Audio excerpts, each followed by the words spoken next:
Hi అండి, welcome back to our channel ST Telugu blogs and cooking videos. ఈరోజు మనము రోజు తినే టిఫిన్స్ బోర్ కొడితే ఈ విధంగా ఎగ్ పరాటా అనేది ప్రిపేర్ చేసుకొని తింటే టేస్ట్ అనేది చాలా బాగుంటుందండి. పిల్లలు కూడా చాలా ఇష్టంగా తింటారు ఎగ్ పరాటా. ముందుగా ఎగ్ పరాటా ప్రిపేర్ చేసుకోవడానికి ప్లేట్ తీసేసుకొని 1 కప్పు వరకు మైదా పిండి తీసేసుకోవాలి.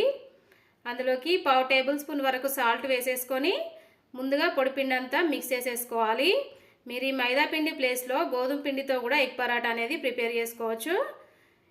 ఇట్లా మనం పొడి పిండి కలిపేసుకున్న తర్వాత ఇందులో కొంచెం కొంచెం వాటర్ అనేది యాడ్ చేసేసుకుంటూ చపాతీకి పిండి కలుపుకుంటాం కదా, ఆ విధంగా పిండి అనేది కలిపేసుకోవాలి. ఇట్లా కలిపేసుకున్న తర్వాత మనం పైన మూత పెట్టేసి ఒక 15 నిమిషాల పాటు పిండిని పక్కన పెట్టేసుకుందాము.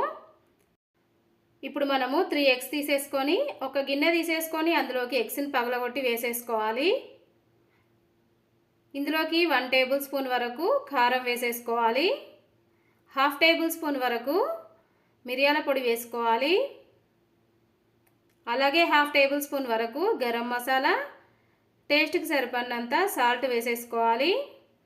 ఇప్పుడు ఇందులోకి 1/2 టేబుల్ స్పూన్ వరకు పసుపు వేసేసుకున్నాక చిన్న చిన్న పీసెస్లా కట్ చేసుకున్న ఉల్లిపాయ ముక్కలు 1 కప్పు వరకు వేసేసుకోవాలి. అలాగే చిన్న పీసెస్లా కట్ చేసి పెట్టుకున్న పచ్చిమిరపకాయ ముక్కలు వేసేసుకొని ఫైనల్గా మనము కొత్తిమీరను పీసెస్లా కట్ చేసి వేసేసుకోవాలి. వేసేసుకున్న తర్వాత మనం వేసిన మసాలాలన్నీ కలిసే విధంగా ఒక 2 నిమిషాల పాటు ఎగ్గు మిశ్రమాన్ని మంచిగా కలిపేసుకొని పక్కన పెట్టేసుకోవాలి. ఇప్పుడు మనము చపాతీ ప్రిపేర్ చేసుకోవడానికి పిండి ముద్దలు తీసేసుకొని మనకు కావాల్సిన సైజులో ఈ విధంగా పిండి ముద్దలు రెడీ చేసి పక్కన పెట్టేసుకోవాలి.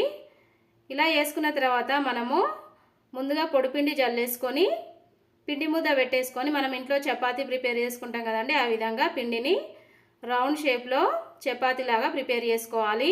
ఇలాగా చపాతీ అంతా ప్రిపేర్ చేసుకున్న తర్వాత ఇప్పుడు చపాతీ కాల్చుకోవడానికి స్టవ్ పైన ఒక ప్యాన్ పెట్టేసుకొని ప్యాన్ అనేది వేడైపోయిన తర్వాత చపాతీ వేసేసుకోవాలి. ఒకవైపు చపాతీ అనేది మంచిగా కాలిపోయిన తర్వాత ఇంకొక వైపు తిప్పేసుకోవాలి. ఇదే విధంగా చపాతీని ఒక 60% వరకు కాల్చుకున్న తర్వాత తీసి పక్కన ప్లేట్లోకి పెట్టేసుకోవాలి.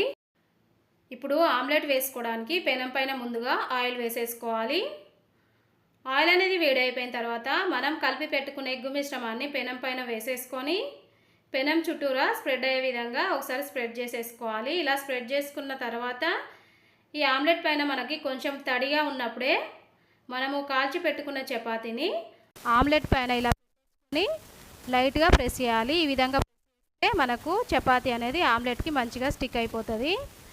ఇట్లా పెట్టేసుకున్న తర్వాత మనకు ఆమ్లెట్ అనేది ఒకవైపు మంచి గోల్డెన్ కలర్ వచ్చేంత వరకు కాల్చుకున్న తర్వాత ఇంకొక వైపుకు తిప్పేసుకోవాలి. తిప్పేసుకొని వైపు మంచిగా కాల్చుకున్న తర్వాత మళ్ళీ ఒకసారి తిప్పేసుకున్నాక చపాతీ పైన కొంచెం ఆయిల్ వేసేసుకొని స్ప్రెడ్ చేసేసుకొని కాల్చేసుకుంటే మనకు ఫైనలీ ఎగ్ పరాటా అనేది రెడీ అయిపోతుందండి. ఇలా పరాటా అనేది మనకి ఏ కర్రీతో పని లేకుండా వేడివేడిగా ఇలా తినేస్తే టేస్ట్ అనేది చాలా బాగుంటుందండి. ఇలాగా ఒక్క ఎగ్ పరాటా తింటే మనకు టమ్మీ అనేది ఫుల్ అయిపోతుంది. ఓకేనండి, ఎగ్ పరాటా ప్రిపేర్ చేసుకోవడానికి కావాల్సిన మెజర్మెంట్స్ డిస్క్రిప్షన్లో లింక్ ఇస్తాను, ఒకసారి చెక్ చేసుకొని మీరు కూడా ప్రిపేర్ చేసిన తర్వాత మీకు ఎలా వచ్చిందనేది నాకు కామెంట్ రూపంలో తెలియజేయండి. ఈ వీడియో నచ్చితే వీడియోకి ఒక లైక్ చేయండి. మీ ఫ్రెండ్స్కి రిలేటివ్స్కి వీడియోని షేర్ చేయండి. Okay, bye friends. నెక్స్ట్